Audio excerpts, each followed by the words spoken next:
Assalamualaikum warahmatullahi wabarakatuh.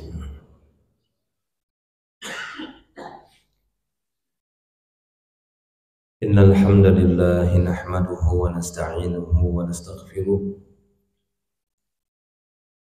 wa natubu ilayhi wa na'udzu billahi min shururi anfusina wa sayyiati a'malina. Man yahdihillahu fala mudilla lahu wa man yudlil fala hadiya lahu. Ashhadu an la ilaha illallah wahdahu la syarika lahu wa ashhadu anna Muhammadan abduhu wa rasuluh. Salawatullahi wa salamuhu ala qudwatina wa uswatina Nabiyyina Muhammadin sallallahu alaihi wasallam wa ala alihi wa ashabihi wa man tabi'ahum bi ihsan ila yaumiddin, amma ba'd. Ma'asyiral muslimin rahimani Allah wa iyyakum ajma'in. Alhamdulillah wa nashkurullaha ta'ala syukran katsira ala kulli ni'mati. Kita bersyukur kepada Allah Subhanahu wa taala dengan rasa syukur yang sebesar-besarnya kepada Allah atas segala nikmatnya. Pada kesempatan pagi hari ini, alhamdulillah kita berkumpul kembali di masjid yang mulia ini. Dan alhamdulillah kita juga sudah memasuki awal bulan Zulqa'dah, ya, insyaallah kita sudah memasuki awal Zulqa'dah. Mudah-mudahan Allah Subhanahu wa taala senantiasa memberkahi umur kita dan amal-amal kita diterima di sisi Allah Subhanahu wa taala dari segala amal kebaikan yang telah kita kerjakan, dan diberikan bagi kita semua ilmu yang bermanfaat, rezeki yang luas yang diberkahi, serta amal yang diterima di sisi Allah. Nas'alullaha ilman nafi'a wa rizqan thayyiba wa amalan mutaqabbala. Para jemaah yang dimuliakan Allah Subhanahu wa taala, kesempatan pagi hari ini tema kita sedikit menjelaskan tentang asar doa wal bir, bagaimana pengaruh doa serta al-bir, itu perbuatan baik. Apakah itu ad-du'a? Secara lughatan, secara bahasa bermakna tolab, tuntutan. Ya, secara bahasa makna doa bisa kita dapati di dalam kamus bahasa Arab bahwa makna doa adalah permintaan, tuntutan. Ya, tolabun. Di mana secara syar'i ataupun syara'an makna doa ini lebih kepada ibadah. Ya, adapun dia secara syariat Allah Subhanahu wa taala secara syar'an, kalau secara bahasa makna doa itu mengandung makna meminta atau menuntut. Sementara jika dia ditinjau dari sisi syar'i, maka dia bermakna permintaan kepada Allah secara khusus, yang itu hanya milik Allah Subhanahu wa taala. Sebagian ulama mengatakan doa syar'an, makna doa secara syariat, yakni tawajjuhul abdi ila rabbih. Bagaimana seorang hamba menghadap kepada Rabb-nya untuk meminta segala kebutuhannya, baik itu dari hajat kebutuhan dinnya ataupun duniawi. Karena kalau kita garis besarkan, kebutuhan seorang hamba itu berkaitan dengan hajah diniyah dan hajah duniawiyah, kebutuhan agama dan kebutuhan dunia.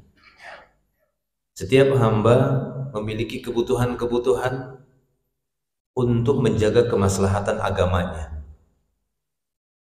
Untuk menjaga kemaslahatan agamanya, sehingga dia banyak meminta kepada Allah Subhanahu wa taala. Ini su'alul 'abdi li rabbih li adai hajati dinihi wa dunyah. Permintaan seorang hamba kepada Rabb-nya untuk memenuhi kebutuhan agamanya dan kebutuhan dunianya. Karena Allah Subhanahu wa taala memerintahkan kita untuk memenuhi agama yang telah Dia turunkan kepada kita. Allah Subhanahu wa taala memerintahkan hambanya untuk beribadah kepada Allah, memenuhi dinnya, dan di antara arkanuddin dan nanti furu'nya, rukun-rukun agama dan cabang-cabangnya seperti syahadatain, iqamatus shalah, ita'uz zakah, haji, menunaikan haji, mengerjakan sholat, menunaikan zakat, berpuasa di bulan Ramadan, menunaikan haji ke Baitullah. Ini hajah diniyahnya, ini kebutuhan agama, di mana seorang hamba itu tidak mampu melaksanakan itu semua dengan mengandalkan kemampuan pribadinya, dirinya sendiri, sehingga dia butuh bantuan Allah Subhanahu wa taala. Dia membutuhkan bantuan Allah untuk memenuhi semua itu. Dia membutuhkan bantuan Allah agar dia mampu mengerjakan sholat dengan baik, agar dia mampu menunaikan haji ataupun umrah, agar dia mampu berkurban untuk Allah, agar dia mampu mengerjakan ibadah puasa dan cabang-cabang agama yang lainnya. Sehingga dia pun berdoa, meminta kepada Rabb-nya untuk kemaslahatan agamanya. Demikian juga seorang hamba meminta kepada Rabb-nya untuk memenuhi kemaslahatan dunianya, dari kebutuhan duniawi yang banyak sekali. Apakah untuk makan dan minumnya, ataukah untuk kesehatannya, ataukah untuk kebutuhan-kebutuhan yang lainnya, hajat duniawiyah, kesehariannya, yang masing-masing kita mungkin berbeda-beda satu dan yang lainnya, dan ada sisi kesamaan di dalam memenuhi kebutuhan. Dari kebutuhan sering disebut kebutuhan pokok, primer, ataukah dia kebutuhan sekundernya, atau sampai kepada kebutuhan tersiernya. Keinginan-keinginan para hamba yang tidak hanya sebatas kebutuhan pokok saja, tapi dia ingin di atasnya itu yang sekunder, sampai kepada perhiasan, sampai kepada sifatnya itu untuk sebatas kegembiraan dan keinginan-keinginan pribadinya untuk ini itu dari keinginan duniawi. Maka itu masuk dalam cakupan doa. Nah, maka asaru doa, pengaruh doa, yang telah kita sebutkan ringkasan tadi, apa itu doa. Demikian juga pengaruh albir, perbuatan baik. Nabi kita sallallahu alaihi wasallam menyebutkan dalam hadisnya, albir husnul khuluq. Albir, yang namanya albir abrar kalau dijamakkan, albir husnul khuluq, kata beliau bahwa perbuatan baik itu dengan akhlak yang baik, itulah dia albir. Husnul khuluq, akhlak yang baik itu banyak sekali. Kalau kita mau melihat bagaimana akhlak yang baik itu, lihatlah Nabi Muhammad sallallahu alaihi wasallam. Dia telah mencontohkan berbagai macam akhlak yang mulia yang telah diajarkan oleh Allah Subhanahu wa taala kepada beliau dan untuk dicontohkan kepada manusia. Innama bu'ithtu liutammim makarimal akhlaq. Aku memang diutus oleh Allah taala untuk menyempurnakan dan menjelaskan bagaimana akhlak yang sempurna itu, akhlak mulia yang sempurna. Memang aku diutus untuk itu. Dan untuk itulah, dan ini diantara bentuk albir, ini di antara bentuk albir. Sebenarnya albir ini merupakan sebuah kata yang mewakili seluruh jenis kebaikan yang ada dalam Islam. Itu albir. Ya, karena Allah Subhanahu wa taala sudah menjelaskan mana hasanah, mana sayyi'ah. Ya kan? Seperti itu. Kita dapati Allah taala sudah menjelaskan antara hasanah dan sayyi'ah. Hasanah dilipat gandakan, nanti sayyi'ah itu digugurkan oleh Allah taala. Sayyi'ah adalah lawannya, kebaikan, keburukan. Nah, kata albir ini sebagai wakil, kalimat yang mewakili segala bentuk hasanah di dalam Islam, maka itu masuk kategori albir, perbuatan baik. Di antara bentuk albir adalah husnul khuluq, kata Nabi, akhlak yang mulia. Untuk itulah Allah Ta'ala memerintahkan kita agar saling tolong menolong. Wa ta'awanu 'alal birr. Tolong menolong, bantu membantulah kalian untuk mewujudkan ini. Albir, perbuatan baik tadi. Wat taqwa. Dan tolong menolong, bantu membantulah kalian untuk mewujudkan ketakwaan kepada Allah. Dan sebaliknya, jangan kalian saling tolong menolong, bantu membantu dari lawannya. Ya, karena dalam hadis Nabi mengatakan albirru husnul khuluq wal ithmu ma haka fi sadrika wa karihta ay yattali'a alaihi nas. Albir husnul khuluq. Yang namanya albir, perbuatan baik itu dengan akhlak yang baik. Nah, lawannya al-ithm. Al-ithm itu adalah perbuatan dosa. Perbuatan dosa adalah sesuatu yang membuat dadamu sesak dan engkau malu, engkau benci perbuatan itu terlihat di hadapan manusia. Maka Allah mengatakan wala ta'awanu 'alal itsm. Jangan kalian bantu membantu dari hal atau perkara yang bisa merusak albir. Ya, dia merusak deh. Itu apa? Perbuatan ism tadi. Ismun, perbuatan dosa. Perbuatan dosa adalah sesuatu yang membuat hati seorang mukmin itu, dadanya itu sesak, gak enak, gak senang, dan dia benci dari perbuatan dosa tadi itu terlihat di hadapan manusia. Gak suka dia. Nah, jangan ta'awun 'alal itsm. Jangan bantu-membantu, tolong-menolong untuk melawan albir tadi, memadamkannya. Dan jangan pula tolong-menolong, bantu-membantu 'alal udwan, ya, untuk mewujudkan sebuah permusuhan di antara manusia. Itu akan merusak juga tadi albir wa taqwa. Nah, maka para jamaah Allah Subhanahu wa taala, asal doa. Ketika kita kembali tadi, ya, makna doa dan albir yang menjadi tema kita pada pagi hari ini, pengaruhnya. Atharu doa, pengaruh doa yang sudah kita jelaskan ringkas tadi, bahwasanya ad-du'a wa ibadah, ad-du'a wal ibadah. Kata Nabi kita sallallahu alaihi wasallam bahwasanya doa itu adalah ibadah. Afdalul ibadah ad-du'a. Ibadah yang paling afdal adalah doa. Berdoa kepada Allah Subhanahu wa taala. Dan doa itu ada dua jenis kata para ulama. Berdasarkan hadis-hadis tadi, ada du'aul ibadah. Doa itu tadi kan tolak, adalah tuntutan ataupun permintaan. Begitu banyak di dalam Al-Quran kita dapati Allah mengungkapkan ibadah dengan kata doa. Allah mengungkapkan ibadah dengan kata doa. Wa annal masajida lillah fala tad'u ya ma'allahi ahada. Masjid-masjid ini milik Allah, kata Allah Ta'ala. Jangan kalian berdoa. Doa makna di situ bukan dibatasi, ya, bahwasanya bukan hanya larangan itu nggak boleh berdoa kepada selain Allah di masjid. Ya, larangan itu tidak dibatasi hanya sebatas larangan berdoa kepada selain Allah. Ya, akan tapi berkaitan kepada seluruh jenis ibadah yang terlarang kepada selain Allah. Seakan-akan itu wala ta'budu ma'allahi ahadan di masjid. Jangan kalian nyembah selain Allah di masjid itu, karena masjid itu milik Allah.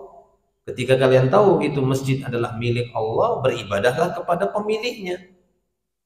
Falyabudu rabba hadzal bait. Bukan falyabudu hadzal bait. Sembahlah Baitullah, bukan, kita nggak disuruh nyembah Ka'bah, nggak disuruh nyembah masjid, ya. Tapi Robnya yang kita sembah, pemiliknya, yaitu Allah Subhanahu wa Ta'ala. Baik. Jadi bahwa doa wal ibadah tadi, ya. Maka para ulama mengatakan doa itu ada dua tadi, ya. Doa ibadah, ada doaul masalah. Doa ibadah itu adalah permintaan seorang hamba terhadap ganjaran, balasan ataupun pahala atas segala ibadah yang dia lakukan. Sehingga ketika seorang sholat, ada makna doa di dalam sholat. Walaupun mungkin kan begitu, ya, secara lisannya dia tidak meminta ini dan itu di dalam sujudnya misalnya. Tapi ketika dia mengerjakan sholat, apa yang dia tolak, apa yang dia tuntut dari Robnya, apa yang dia minta dari Robnya, pahala dari sholat itu doa namanya. Makanya itu namanya doa ibadah. Sehingga kata para ulama, doaul ibadah, yakni segala ibadah yang dilakukan seorang hamba, dia minta diberikan pahala, diberikan ajr wassawab dari Allah Subhanahu wa Ta'ala. Ketika dia sholat, ketika dia puasa, itu ingin diterima di sisi Allah dan diganjar. Itu mana doa ibadah namanya. Yang kedua, doaul masalah, yakni tolabul hajah, seorang hamba yang meminta kebutuhannya kepada Robnya. Nah, ini yang umum, ya, yang setiap hamba mengangkat kedua tangannya, atau ketika di dalam sholat dia minta kepada Robnya dari kebutuhannya, ya, atau secara lisannya saja walaupun dia tidak mengangkat doanya, atau sekurang-kurangnya dia ingin disertakan di dalam doa saudaranya. Ketika saudaranya mengatakan semoga kita mendapatkan ini dan itu, lalu dia mengatakan amin, mudah-mudahan kita semua dapat, begitu ya, dia ingin ikut serta. Nah, itu semua adalah makna doaul masalah. Doaul masalah yakni tolabul hajah.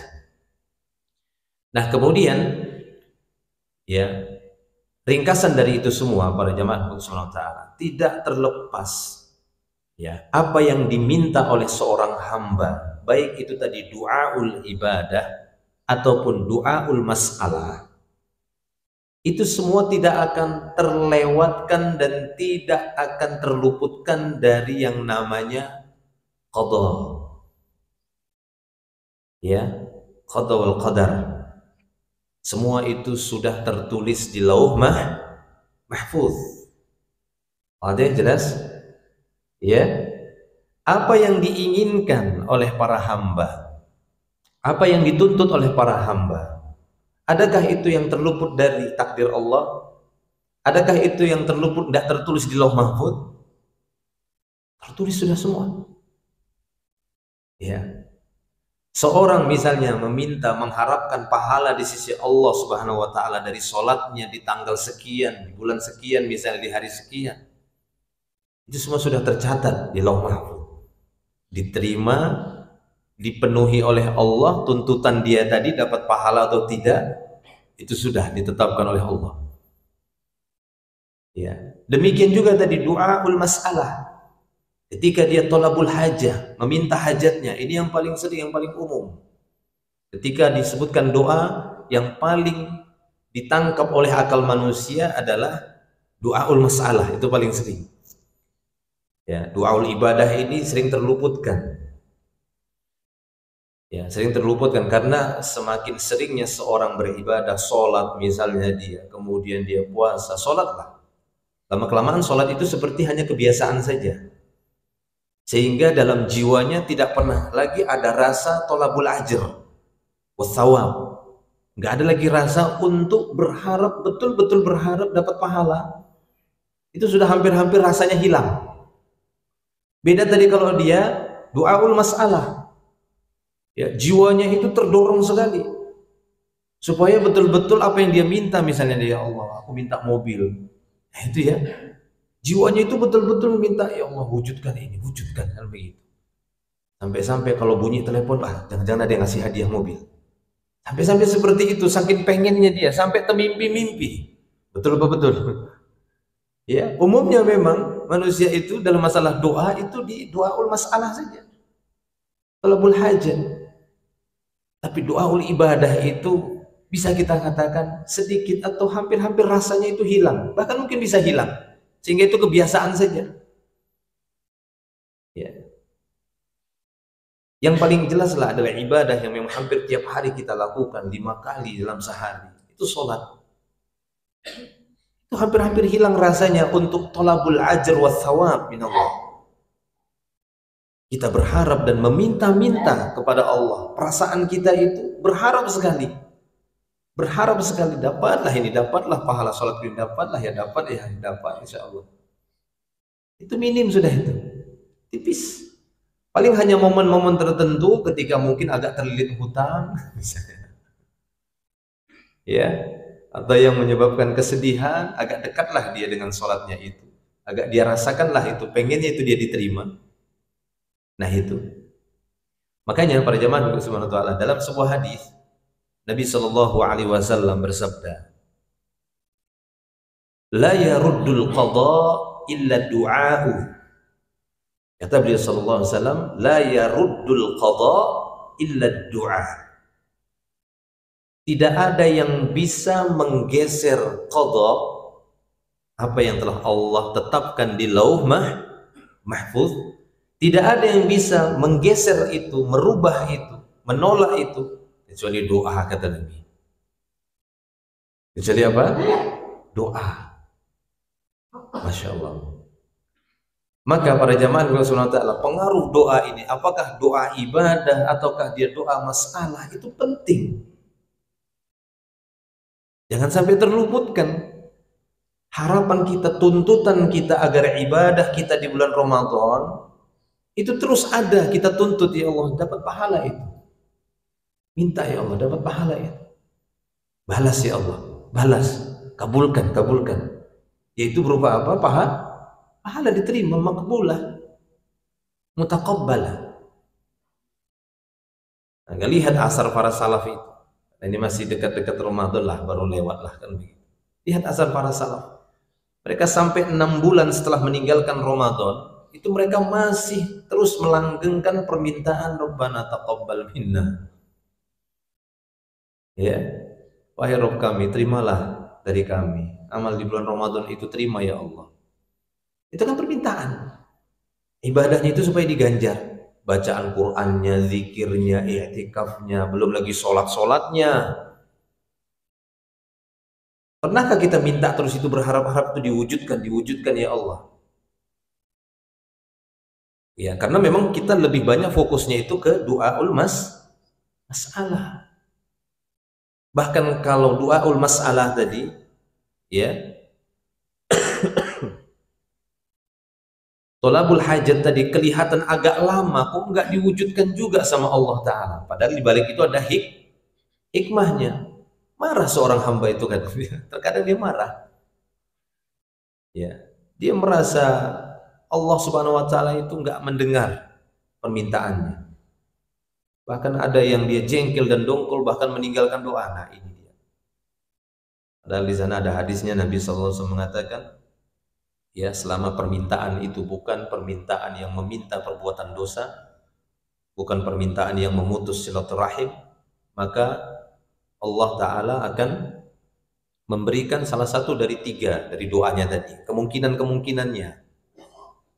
Ya, kemungkinan yang pertama memang Allah Ta'ala akan wujudkan apa yang dia minta semasa di dunia, itu dia dapatkan apa yang dia minta, diwujudkan oleh Allah, terbukti dia dapat, dikasih sama Allah Subhanahu wa Ta'ala. Ini kemungkinan pertama. Kemungkinan yang kedua, Allah Ta'ala menyimpan doanya tadi, disimpan oleh Allah Subhanahu wa Ta'ala, nanti di yaumil akhir baru diwujudkan oleh Allah Subhanahu wa Ta'ala. Terserah apakah dalam bentuk pahala ataukah dalam bentuk yang lainnya, diselamatkan dia dari hisabnya. Banyak fungsinya. Ya, karena itu amal soleh, doa itu amal soleh itu bukan? Bahkan itu dia afdalul ibadah kata Nabi kita sallallahu alaihi wasallam. Jenis ibadah yang paling afdal itu doa. Bahkan banyak bentuk-bentuk ibadah yang disebutkan dalam Quran, Allah sebutkan dengan kalimat doa. Ya, Allah sebutkan dengan kalimat doa. Atau kemungkinan yang ketiga kata Nabi sallallahu alaihi wasallam. Ya, kalau kemungkinan pertama tadi apa? Diwujudkan oleh Allah Subhanahu wa taala. Semasa dia masih hidup di dunia, dia dapati apa yang dia minta dari du'aul mas'alah tadi. Ya, thalabul hajat. Atau kemungkinan kedua Allah simpan doanya tadi itu. Selama doanya itu ikhlas, dia langsung minta sama Allah, bukan minta-minta kepada selain Allah seperti meminta kepada ruh-ruh yang sudah meninggal. Kalau seperti ini itu jatuh sudah kepada wasilah kesyirikan, bahkan bisa jatuh kepada kesyirikan itu sendiri. Itu tidak akan diterima di sisi Allah. Namanya kesyirikan itu ditolak. Ya, bahkan tidak diampuni perbuatannya, termasuk dosa besar yang enggak diampuni oleh Allah Subhanahu wa taala. Ini doa yang secara langsung kita maksud yang sesuai dengan syariat. Karena Allah taala mengatakan qala rabbukum ud'uni ya astajib lakum. Rabb kalian telah berfirman, berdoalah kepadaku. Maksudnya langsung saja. Meminta kepada Allah itu langsung saja. Aku akan kabulkan. Wa idza sa'alaka 'ibadi anni ya fa inni qarib. Ujibu da'watad da' idza da'ani. Aku akan jawab doa orang yang langsung berdoa kepadaku, da'ani kata Allah. Jadi nggak perlu perantara. Aslinya ya, hukum asal berdoa itu nggak butuh perantara. Hukum asal berdoa seorang hamba langsung minta sama Rabbnya. Ini hukum asal doa. Karena ayat-ayatnya seperti itu tadi. Dua ayat tadi kita bawakan tadi. Surah Ghafir sama surah Al-Baqarah tadi. Ya. Allah langsung dengar, langsung kabulkan. Karena Allah Ta'ala mendengar itu. Allah Ta'ala dekat. Nah itu ya. Jadi kembali tadi kepada kemungkinan doa, thalabul mas'alah tadi, thalabul hajah tadi. Allah wujudkan ketika dia di dunia. Atau Allah Ta'ala simpan tadi doanya, karena itu amal soleh yang nanti Allah akan berikan, Allah akan tampakkan, Allah akan balas nanti di yaumil akhir. Ya, permintaan dia misalnya dimudahkan usahanya, minta mobil, tapi enggak Allah berikan misalnya. Kok sampai dia meninggal dunia, padahal dia minta mobil, misalnya dicontohkan begitu.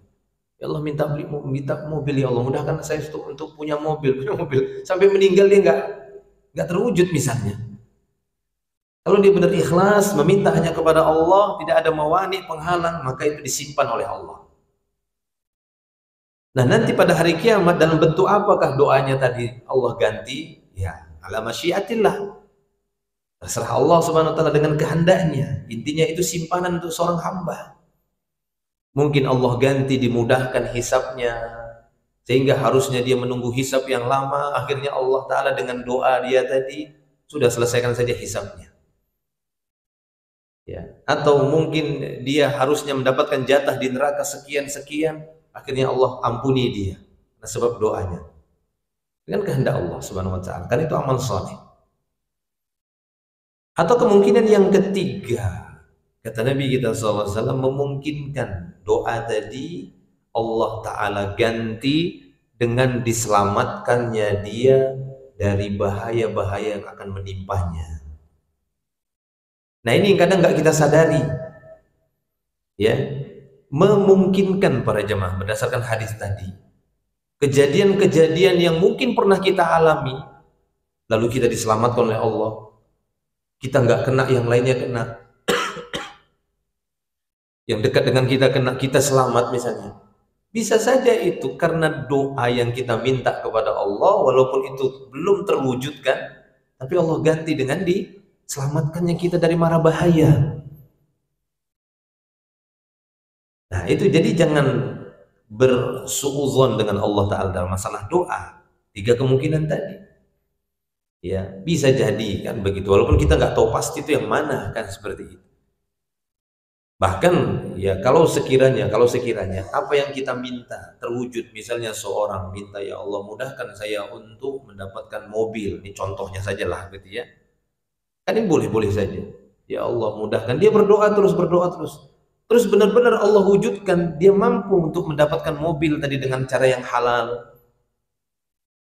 Ya, yang penting dengan cara yang halal, nggak harus beli kan. Untuk mendapatkan mobil dengan cara yang halal, apakah harus dengan beli?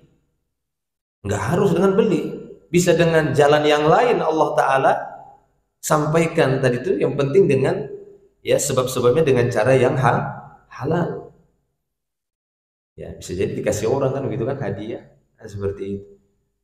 Bisa jadi dengan kerja yang sedikit, lalu ya dengan taufik dari Allah Subhanahu wa taala dan karunia-Nya. Dengan kerja yang dikit, lalu orang membalasnya dengan yang banyak. Dan mobil tuh kamu ambil saja misalnya kan. Kamu bawa saja. Ya itu bisa-bisa saja. Nah, sehingga kita berhusnuzon kepada Rabb kita Azza wa Jal dalam dua masalah. Nah, kembali tadi ya, doaul ibadah, doaul masalah, itu semuanya sudah tertulis, sudah ditetapkan, sudah ada di Lauh Mahfuz sebelum Allah Ta'ala menciptakan langit dan bumi. Ya. Nah, tadi Nabi kita SAW, kita baca hadisnya, la yaruddul qadha illa du'a. Bahwasanya qadha di sisi Allah Subhanahu wa taala. Qadha itu ini al-muqaddar, segala sesuatu yang sudah ditakdirkan. Ya, segala sesuatu yang sudah ditakdirkan. Tidak ada yang bisa merubah ini kecuali doa. Nah, maka ini diantara asar doa. Pengaruh doa itu bisa merubah takdir. Ya, pengaruh doa itu bisa merubah takdir. Maka dari itu, ketika kita dapati diri kita ini masih diberikan kesempatan hidup, maka masih ada kesempatan untuk berdoa. Apakah itu doaul ibadah? Kita talabul ajr was thawab minallahi azza wa jalla min kulli ya amalin min a'mali salihah. Terus kita berharap, menuntut kita tuntut semoga apa yang kita kerjakan dari amal-amal soleh yang sudah kita kerjakan, apakah yang baru berlalu 1 hari yang lalu, atau baru saja tadi, atau 2 hari yang lalu, sepekan yang lalu, sebulan yang lalu, 2 bulan yang lalu, 1 tahun yang lalu, harapkan itu semua menjadi nilai pahala, tuntut, minta sama Allah supaya itu jadi amal soleh yang diterima, dibalas. Dan itu doa namanya. Doa kita yang seperti itu, mudah-mudahan yang mungkin bisa saja awalnya tertulis di Lauh Mahfuz di sisi Allah, awalnya tertulis ibadahmu amal saleh mardudah, tertolak. Ya, tapi karena Allah melihat harapan si hamba ini, tolaknya tadi, permintaannya yang terus menerus supaya itu diterima, perasaannya, jiwanya pengen diterima, akhirnya Allah Ta'ala merubah takdirnya itu, sehingga awalnya tidak diterima di sisi Allah, kemudian Allah ampuni, Allah maafkan, Allah tutupi kekurangannya, diterima. Apakah memungkinkan? Memungkinkan, karena memang seperti itu kata Nabi SAW. Allah Ta'ala berfirman dalam surat Ar-Ra'd, yamhullahu ma yasha wa yusbit wa indahu ummul kitab. Dalam surat Ar-Ra'd ayat 39. Kata Allah Subhanahu wa taala, Allah mampu menghapus apa yang Dia kehendaki, dan Allah mampu untuk menisbat, wa yusbit, maksudnya menetapkan, udah ditetapkan begitu saja. Itu kemampuan Allah Subhanahu wa taala. Dia mampu menghapus. Wa indahu ummul kitab, dan di sisi Allah ada induknya kitab. Maksudnya yang dimaksud ummul kitab adalah Lauh Mahfuz. Ya. Nah, berdasarkan ayat ini Allah Ta'ala mampu. Nah, kita yang berharap tadi, kita tolak. Memungkinkan. Siapa bisa menjamin bahwasanya ibadah yang sudah kita lakukan, amal soleh yang kita lakukan, itu sudah pastilah diterima. Ya, jangan dilepas begitu saja. Terus minta sama Allah, doa sama Allah. Minimal dari doa ibadah tadi kita harapkan segala ibadah yang kita lakukan ya Allah terima ya Allah. Ada rasa supaya itu diterima. Sebagaimana tadi di dalam doaul masalah, tolabul hajah. Kita terus menanti-nanti dari doa masalah tadi hajat kita. Ya, misalnya kesembuhan ya Allah, mudahkan ya Allah supaya disembuhkan. Kan menanti-nanti seorang hamba. Harapannya itu tinggi sekali, berharapnya itu kuat sekali. Semoga sembuh. Apalagi dalam keadaan genting ya, gitu ya.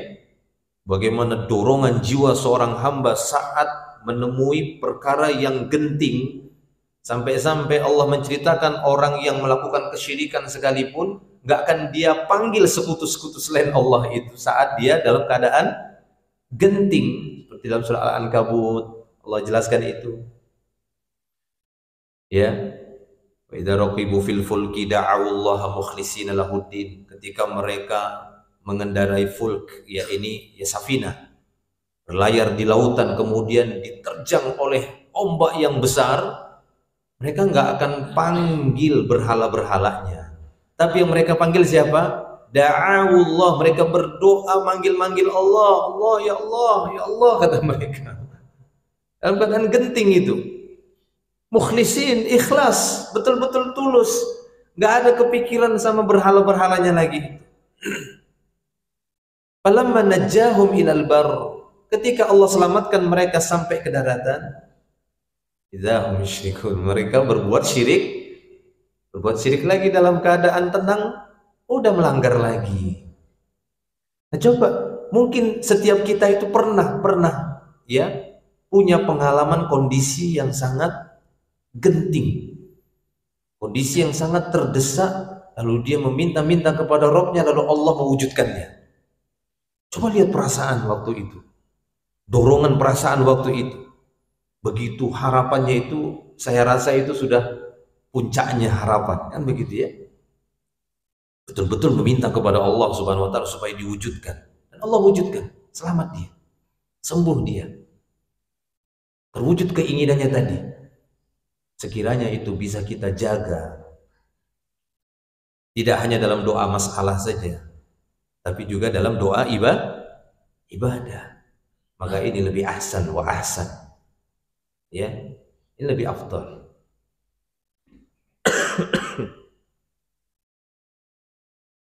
Baik. Nah, maka tadi ya Allah Subhanahu wa Ta'ala mampu untuk menghapus, yamhullahu ma yasha wa yuthbit. Nah, ini tidak hanya berkaitan dengan doa ibadah, doa masalah juga, tolabul hajat. Kita banyak mengajukan hajat-hajat kita kepada Rabb kita. Ya. Maka inilah dia di antara pengaruh doa tadi. Doa itu mampu merubah qada, apa yang telah Allah Subhanahu wa Ta'ala takdirkan. Demikian juga dalam masalah hajat. Ya, dalam masalah hajat, minta terus kepada Allah Subhanahu wa Ta'ala. Karena itu tadi ibadah. Dia merupakan sebuah ibadah yang berpahala, walaupun mungkin belum dikabulkan. Ya, bahasanya belum terwujudkan. Tapi ketika kita terus meminta, setiap permintaan kita itu dinilai sebagai pahala ibadah yang paling afdol. Jadi berdoa itu walaupun nggak diwujudkan, sekiranya yang kita minta kepada Allah Ta'ala adalah tadi talabul hajat, hajat kita, itu masuk kategori ibadah. Kita sedang beribadah dan kita dinyatakan ataupun dituliskan sebagai seorang hamba yang sedang mengerjakan afdalul ibadah, berpahala. Ya. Belum lagi nanti dibalik itu semua hajat kita terpenuhi ketika Allah mengabulkannya. Maka jangan berputus asa dari berdoa.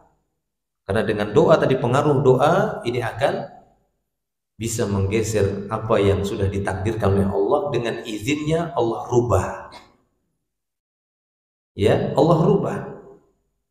Bahkan mungkin seorang yang seharusnya, contoh ya, Allah Ta'ala misalnya menakdirkan seorang untuk wafat, meninggal dunia di bulan Sya'ban misalnya 1444 Hijriah 45 ya. Misalnya, atau contoh misalnya seorang yang ditakdirkan oleh Allah Subhanahu wa taala meninggal dunia di bulan Zulhijjah. Ya, di bulan Zulhijjah. Awalnya Allah takdirkan dia wafatnya di bulan Zulhijjah saat dia melaksanakan ibadah haji. Di 9 Zulhijjah saat dia Arafah ditetapkan oleh Allah, Allah akan cabut nyawanya. Kan memungkinkan seperti itu. Kehendak Allah Subhanahu wa taala, dia mewafatkan hambanya dengan kehendaknya. Ya. Namun ketika di bulan Ramadan dia berdoa kepada Allah, ya Allah, sempatkanlah aku untuk menunaikan ibadah haji sampai selesai, sampai aku pulang ke rumah. Misalnya dia berdoa seperti itu. Dia minta terus kepada Allah. Ya. Lalu Allah Ta'ala wujudkan. Sehingga apa yang awalnya Allah takdirkan dia tadi meninggal dunia di 9 Zulhijjah pada waktu dia wukuf di Arafah, Allah izinkan, Allah rubah. Yamhullahu ma yasha. Allah hapus apa yang dia kehendaki. Dihapus. Sehingga ditunda kematiannya mungkin setahun, bahkan 20 tahun setelah itu baru dengan kehendaknya, baru dia meninggal dunia. Nah itulah yang dimaksud tadi. Apalagi yang bukan berkaitan dengan perkara kematian. Artinya untuk berkaitan dengan ajal pun itu Allah mampu untuk itu semua, merubah itu. Dia rubah lagi. Bahkan mungkin bisa berulang-ulang. Makanya dalam sebuah hadis, ya, kita potong dulu, ada sebuah hadis di sana Nabi kita SAW bersabda, diriwayatkan oleh Imam At-Tirmidzi. Beliau bersabda, "Musila ibnu Adam wa ila janbihi tis'un wa tis'una maniyah." Anak keturunan Adam itu diciptakan oleh Allah Subhanahu wa taala, sementara di sisinya itu ditetapkan ada 99 maniyah. Apa itu maniyah? Sababun min asbabil maut. Ada 99 sebab kematian. Jadi setiap orang yang diciptakan, setiap hamba yang diciptakan oleh Allah Ta'ala, ketika dia diciptakan, di sisinya udah siap 99 sebab kematiannya. Lalu apa kata Nabi SAW? In akhta'athul manaya, ketika semua maniyah ini, sebab-sebab kematian ini nggak menyebabkan dia mati, berarti ada sebab-sebab yang harusnya dia mati, wafat, tapi tidak Allah tetapkan kematian dengan sebab itu. Tapi kata Nabi, kalaupun itu meleset semua 99 sebab kematian tadi, nggak mengena dia, mungkin ada seorang yang baru di sebab pertama saja, udah langsung dia meninggal dunia. Mungkin seperti itu. Ada mungkin sebagian orang, ya, sebab-sebab kematian itu menimpa yang ke-40-nya kali baru dia meninggal dunia. Karena banyak sebab-sebab kematian itu. Ya, ada orang lagi makan kesedek mati, ya kan? Nggak bisa bernapas, meninggal. Nah, itu sebab kematian. Meninggal dia. Ya. Ada orang mungkin cuma sebatas sakit kepala. Aduh, kok sakit kepala ya? Lama-lama sakit. Kemudian pas dibawa meninggal gara-gara sakit kepala. Ya, ketika diperiksa ternyata ada pecah pembuluh darah misalnya. Ya, banyak sebab-sebabnya. Ya, ada orang cuma kesenggol saja, kemudian dia tersenggol, kepalanya terbentur atau apa, meninggal dunia. Nah, kata Nabi kita, "Mustila ibnu Adam wa ila janbihi tis'un wa tis'una maniyah wa in akhta'athul manaya." Kalaupun nanti semua 99 sebab kematian yang dia alami udah lewat semuanya dan tidak menyebabkan dia kematian, waqa'a fil haram, kata Nabi, maka enggak mungkin dia terbebas dari yang satu ini, yaitu tua. Maka dia akan terjatuh kepada al-haram, yaitu tua, renta, jompo, ya, bahkan sampai pikun, hatta yamut, kata Nabi, sehingga dia matinya dalam keadaan meninggal tua. Ya, kalaupun kita dapati ada seorang yang mungkin dia selamat terus dalam beberapa kejadian, karena sebab-sebabnya yang ditetapkan oleh Allah itu ada 99, kata Nabi. Tapi kalaupun itu lewat, nggak akan mungkin dia bisa melewatkan yang namanya ketuaan. Lalu dia wafat dalam keadaan tua. Nggak ada yang abadi selamanya sampai terus masih hidup, tuh nggak mungkin. Nah itu ya perjamaah Allah Subhanahu wa taala. Jadi perbanyaklah berdoa, berharap, meminta kepada Allah Subhanahu wa taala. Terutama apakah dia tolabul ibadah tadi, apakah doaul ibadah, apakah itu doaul masalah tadi. Dia minta saja hajatnya kepada Allah Subhanahu wa taala. Ya, apa yang menjadi keinginannya, dia pengen ini, pengen itu, pengen ini. Dan Nabi SAW tadi mengatakan bahwasanya di antara pengaruh doa ini bisa menghapus takdir yang sebelumnya lalu Allah ganti dengan takdir berikutnya, Allah kabulkan doanya tadi. Nah kemudian pengaruh albir tadi, perbuatan baik di antaranya husnul khuluq. Di antara albir adalah husnul khuluq. Ya. Dan di antara bentuk albir adalah as-sidq, jujur. Ya.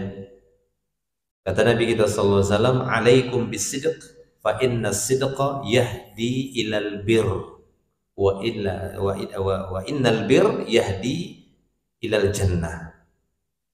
Hendaknya kalian bersikap jujur, karena sikap kejujuran itu akan mengantarkan kalian kepada albir, perbuatan baik. Wa innal birra yahdi ilal jannah, dan perbuatan baik akan mengantarkan kepada surga. Ya, jadi kejujuran, akhlak yang baik, ini betul-betul albir. Di antaranya secara umumnya adalah hasanah. Setiap perkara yang dinyatakan oleh Allah sebagai kebaikan di dalam Islam itu adalah albir. Ya. Nah, pengaruh perbuatan baik ini juga para jemaah Allah Subhanahu wa taala. Dalam hadis tadi itu sambungan hadis tadi. La yaruddul qadha illa ad-du'a wa la yazidu fil umur. Ya, wa la yazidu fil umur illa al-bir.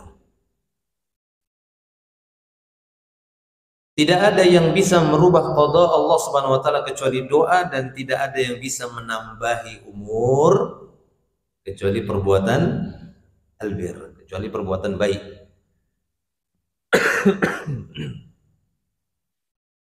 Jadi albir, perbuatan baik ini bisa menambah umur. Menambah umur di sini kata para ulama ziyadatul umur ini ada dua maknanya. Bisa benar-benar secara hakiki Allah tambah jumlah ya umurnya sehingga bertambah panjang kehidupannya. Yang seharusnya umurnya mungkin ditetapkan oleh Allah Ta'ala hanyalah 30, lalu Allah tambah menjadi 50. Itu makna pertama. Dengan sebab apa? Albir. Dengan sebab berbuat baiknya dia. Dia berbuat baik akhlaknya, jujur dia, dan kebaikan-kebaikan dalam Islam dia lakukan. Bertambah umurnya secara jumlah tadi. Sama panjang dia kehidupannya. Ya, dipanjangkan umurnya. Makna yang kedua kata para ulama, ziyadatul umur di sini walaupun umurnya hanya 20, 30, tapi setelah dia wafat seakan-akan dia seperti masih hidup. Karena kebaikannya tadi ini ternyata masih dipakai oleh manusia. Nah, ini makna ya umur panjang juga seperti ini. Walaupun dari si ininya jumlahnya dia cuma umur 30, misalnya 40, tapi sampai 100 tahun berikutnya setelah dia meninggal, 200 tahun berikutnya seakan-akan dia masih ada. Ya, karena dia sering disebut-sebut. Berkata Imam Syafi'i, padahal udah berapa ribu tahun yang lalu ya kan, 1200 tahun yang lalu. Berkata Imam Bukhari, berkata Syekh ini, berkata Imam ini, berkata ulama ini, Masya Allah.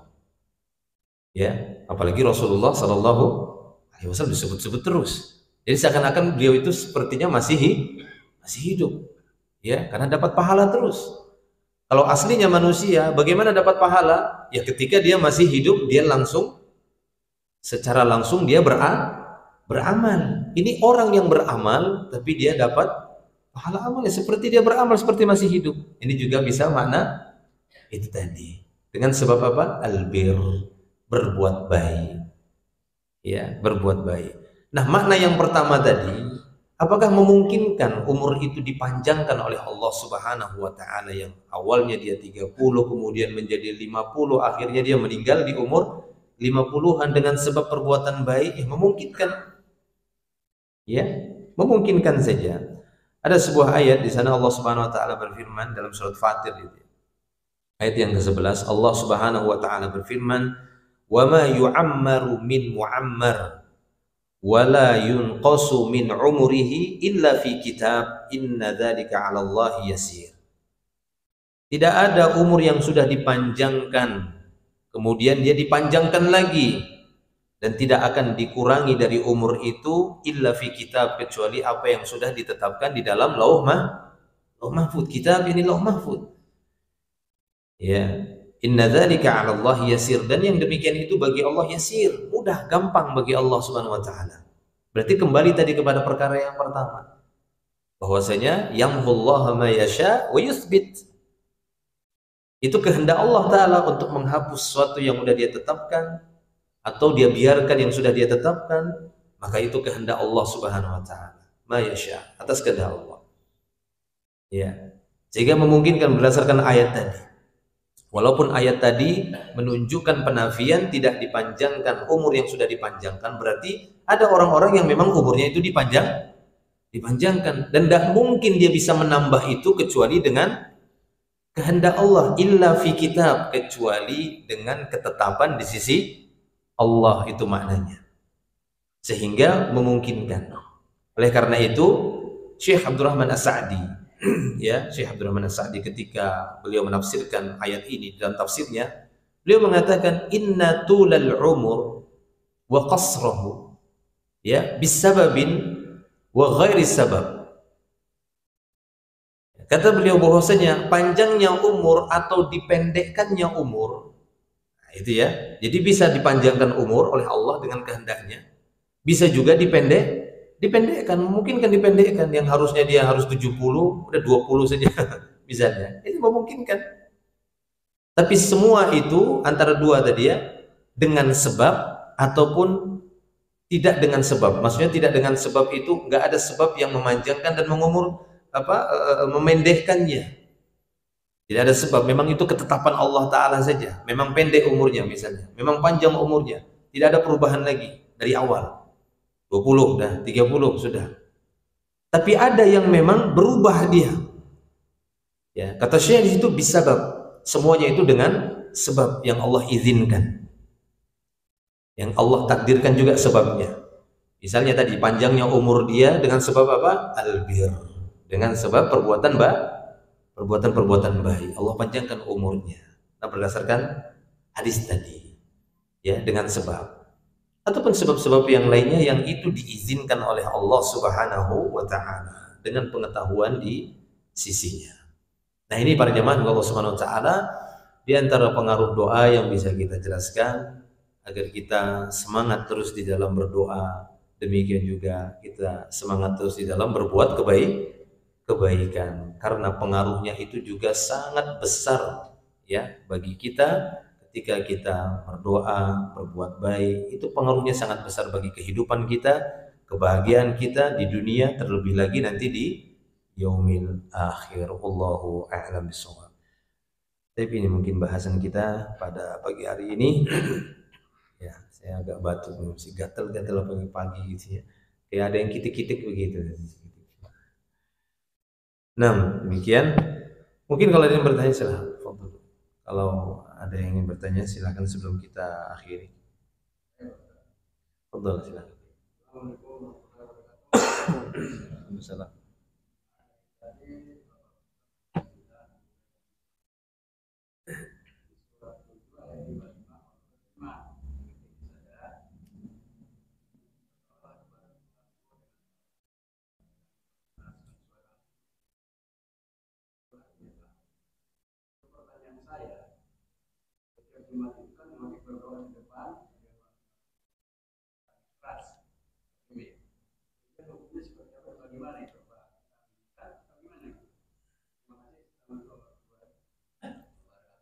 Assalamualaikum warahmatullahi wabarakatuh.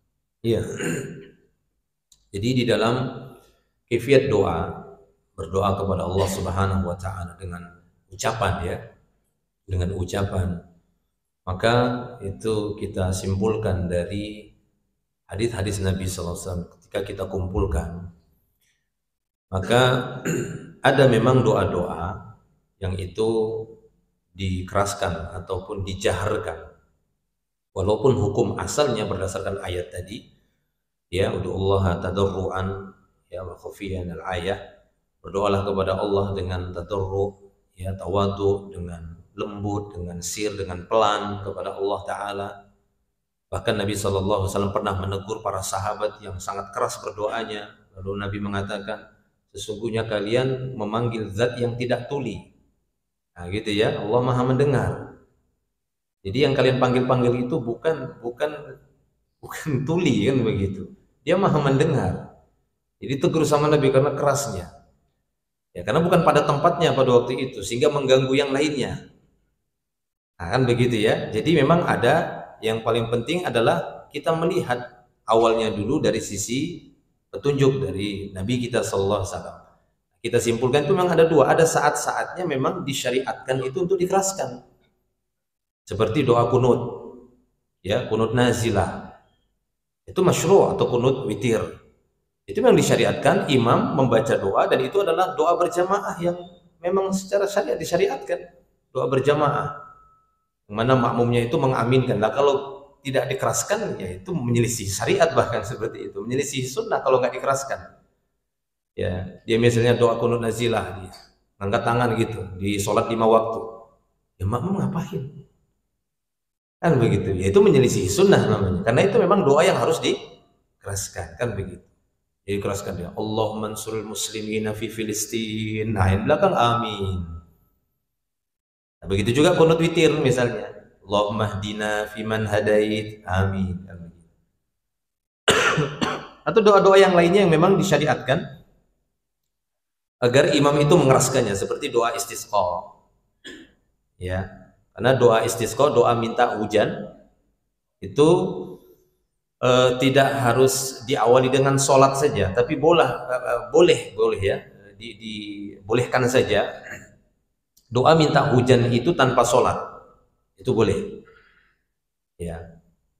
Nah, ketika imam ingin melakukan doa istisqa tersebut, terutama saat sholat Jumat, itu bisa dia gabungkan saat doa khutbah Jumat.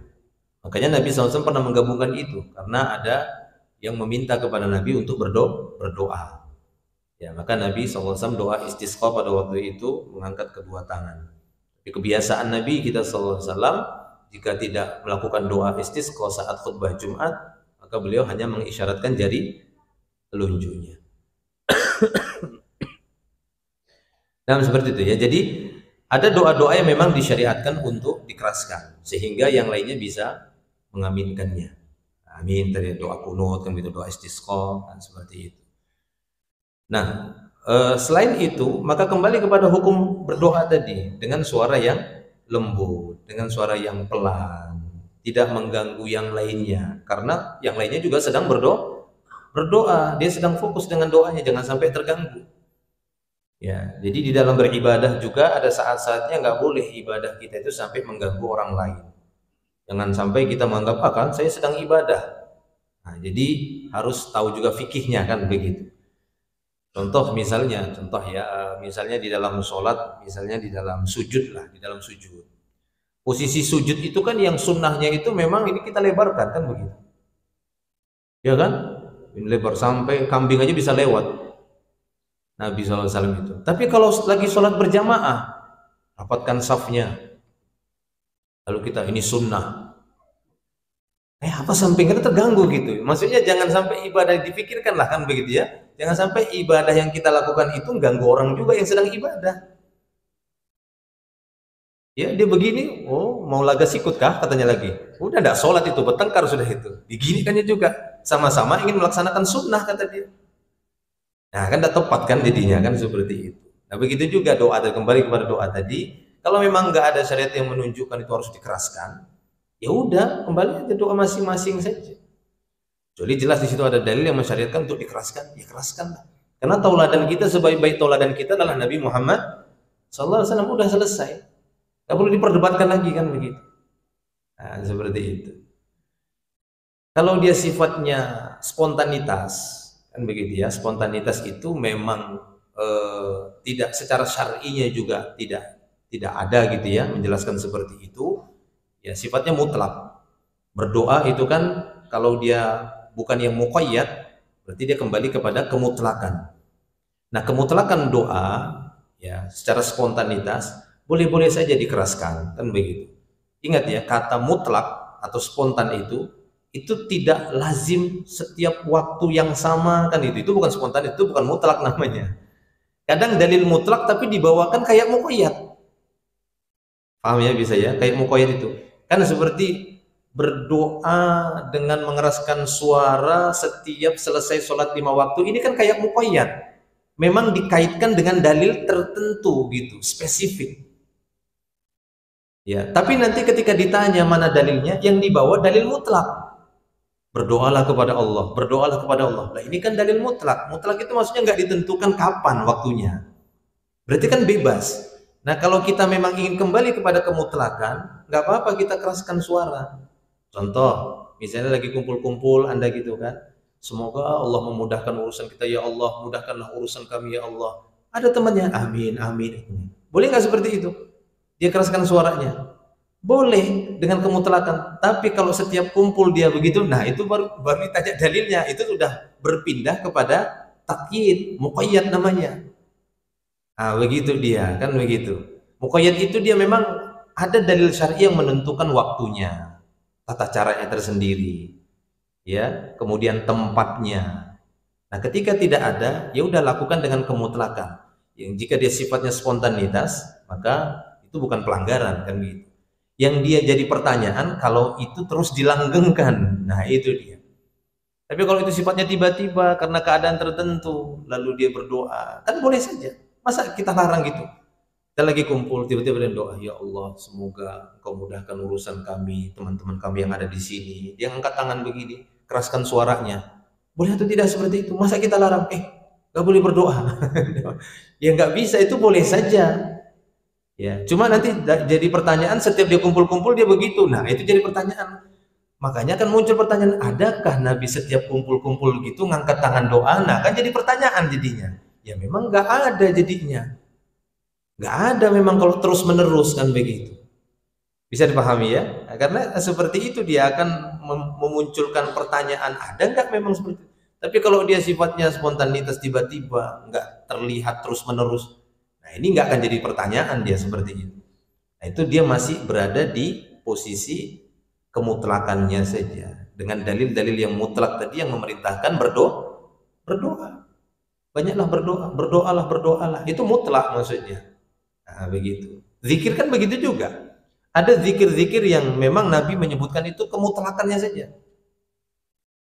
Ya, seperti misalnya Nabi mengatakan kalimatani khafifatani fil lisan habibatani ilar rahman sakilatani fil mizan subhanallahu bihamdi subhanallahil azim. Ada dua kalimat ringan di lidah, dicintai dua kalimat itu di sisi Allah.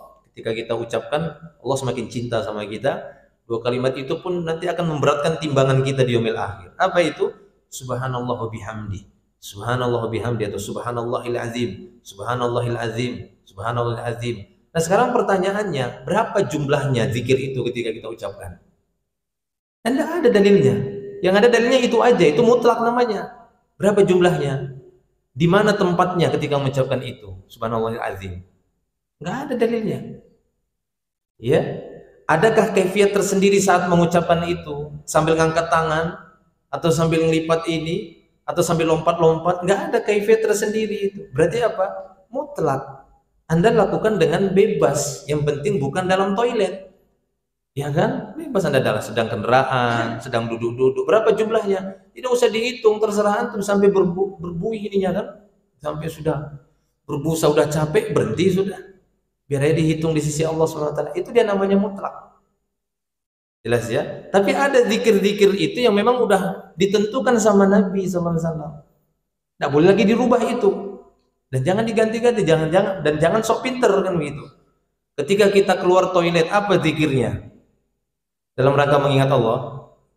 Ghufranaka. Apa makna ghufranaka? Ampuni aku ya Allah. Kemudian antum bisa bahasa Arab, keluar toilet, sama aja tuh, Allah maghfirli. Kan nggak bisa. Ya, keluar toilet ambil astagfirullah. Nggak bisa karena itu udah tertentu. Kalimatnya udah ditentukan oleh Nabi, satu kali pengucapan dan itu pun pengucapannya setelah keluar dari toilet kan begitu. Ya. Allahumma jannibna syaitan wa jannibi syaitana ma razaqtana. Itu zikir apa itu? Hah, zikir apa itu? Nggak ada yang tahu. Ya, zikir sebelum berhubungan intim kan dengan istri, kan ini kan udah ditentukan oleh Nabi zikir itu untuk mengingat Allah tadi itu. Nggak bisa itu kita baca ketika berhadapan sama musuh, itu berhadapan sama pasangan, berhadapan sama musuh, Allahumma jannibna syaitan kan begitu kan? Nggak bisa lah, udah nggak ada tempatnya seperti itu. Ya karena itu ditentukan oleh, itu muqayyad namanya seperti itu, jelas ya. Ada cerita lucu Ustadz di Balangan pas saya ke Balangan itu. Dia cerita ketika seorang guru nanya sama murid-muridnya. Ya, biasa kan? Doa ini, doa ini. Dia nanya sama satu murid, doa mau tidur. Kata si muridnya, Allahumma jannibna syaitan wa jannibis syaitana ma razaqtana. Kenapa baca itu? Ternyata ditanya sama orang tuanya, dilihat. Ditanya sama orang tuanya, dilihat di rumah, di kamar, orang tuanya nulis doa itu di atas dinding. Mungkin tujuannya awalnya mungkin supaya hafal gitu ya, supaya mudah hafal, sebelum berhubungan baca Allahumma jannibna syaitan. Tapi kebaca sama anaknya, dikira anaknya doa mau tidur ya kan. Ketika ditanya sama gurunya, itu yang dia baca. Ya, intermezzo saja itu. Intinya begitu tadi ya, masalah doa. Jadi doa itu ya ada yang terkadang memang disyariatkan, dia kaifiatnya dikeraskan. Ya, ketika tidak dikeraskan ya kembalilah kepada hukum asal kemutlakannya, udah sir biasa saja. Karena kita tidak memanggil Allah yang nggak bisa dengar, yang tuli harus teriak-teriak begitu ya, tapi yang sederhana saja suaranya. Kalau dia bersama orang-orang, nah itu perhatikan tadi, jangan sampai mengganggu orang lain, dan seperti itu. Wallahu a'lam bishawab. Ya. Ya, boleh.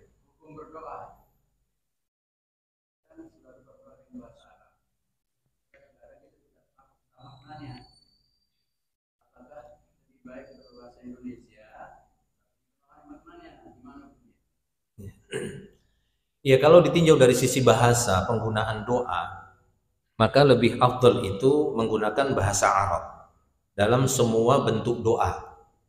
Ya, dalam semua bentuk doa sampai ketika kita doa di dalam sujud. Walaupun ada khilaf para ulama di situ tentang masalah itu. Tapi ketika dia dengan menggunakan bahasa Arab, nah ini yang memang disebut oleh para ulama paling afdal dengan bahasa itu, dengan bahasa Arab. Ya. Nah, kemudian bagi orang-orang yang tidak mampu berbahasa Arab misalnya di dalam doa, maka tidak mengapa dia dengan bahasa yang bisa dia fahami.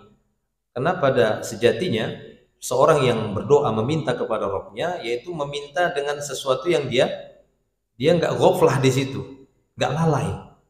Di antara bentuk lalai dalam doa, yaitu dia meminta kepada Allah, dia sendiri nggak tahu itu apa. Ya. Walaupun tidak kita katakan itu berdosa, tapi itu di antara bentuk doa yang ghaflah. Ya, doa tapi dia lalai. Kadang bisa juga dia tahu apa yang dia minta maknanya, cuma dia ingat-ingat yang lainnya. Karena sudah saking fasihnya, udah apa gitu ya, udah hafal, udah lengket gitu loh, hafal ngelotok gitu ya.